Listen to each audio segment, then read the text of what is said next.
Boys and girls. Okay, a little bit of a story, not to waste too much of your time. This is a cement tanker that your father built, and he actually did this scratch, which he also said to me was quite a bit of a cow to make. You can imagine with that shape. All right.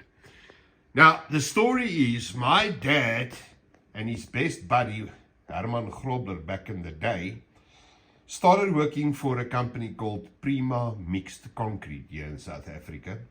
And they all of a sudden wanted bulk transporters. Long story short, he bought new trucks, new trailers, and he phoned my mother the one afternoon. He said to her, "Listen, Sini, send that man up to the stop street with his bicycle. There is a truck coming that he's never seen before." So he was an avid Fort Louisville guy, didn't have anything else bar Louisville's. And then this truck came over the hill there with a beautiful sound. It was different in the way that it had a deep rumble on the jakes. You know, it wasn't a brrr, it was a boo. You know, it was very smooth. And it was actually a Formula 300 NTC big cam engine that was in there. And the truck, well, my luck, one of those that is not commercially available at all. You do get some of them from Kerry Poynton. He's got the cab. It was a Seddon Atkinson. And he said to me that the molds were a bit older and this and that, you know. So, look, I said to my guy, Christian, draw me this truck. Now, I want to show you this.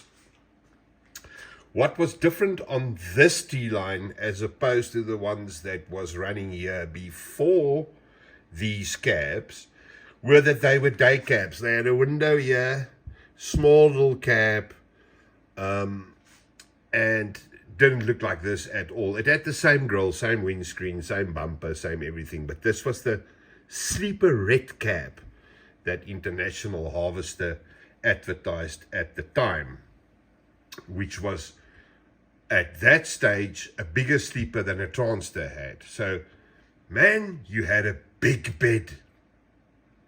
You still had to lie on your side, but it was a bigger bed than anything else.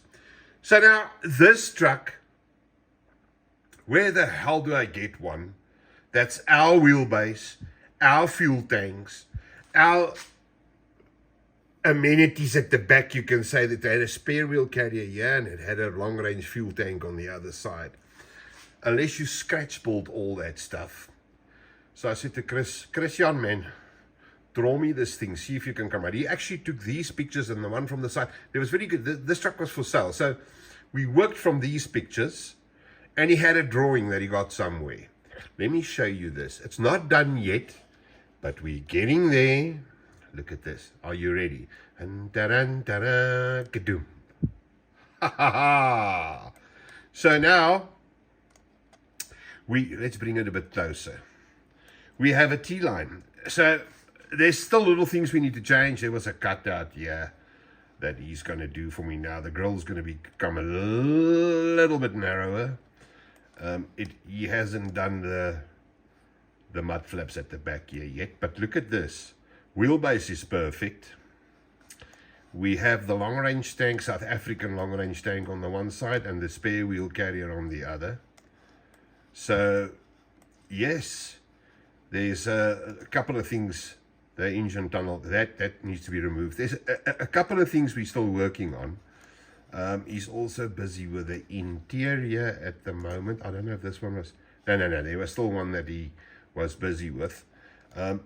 It's actually quite an intricate little cab. It looks very squarish, but it's not. There's a shape over the roof here that you've got to get perfectly right. Otherwise, it is not right. And you will see this one is not finished yet, because when I got the first renderings, the shape here wasn't there yet. So he's done it this side. There, you see the shape that follows the door.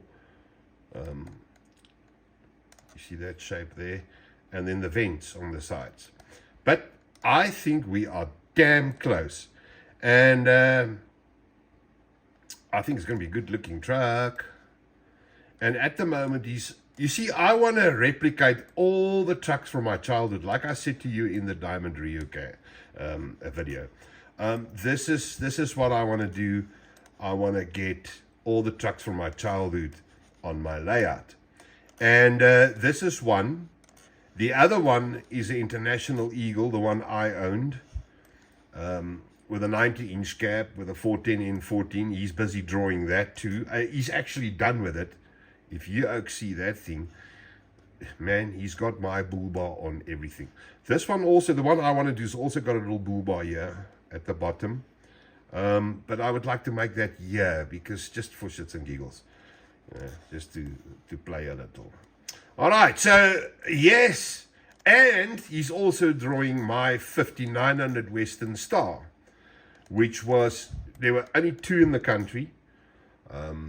One belonged to me, the other one was a 410 that belonged to, I think, Red Line Carriers or somebody that used to run over border.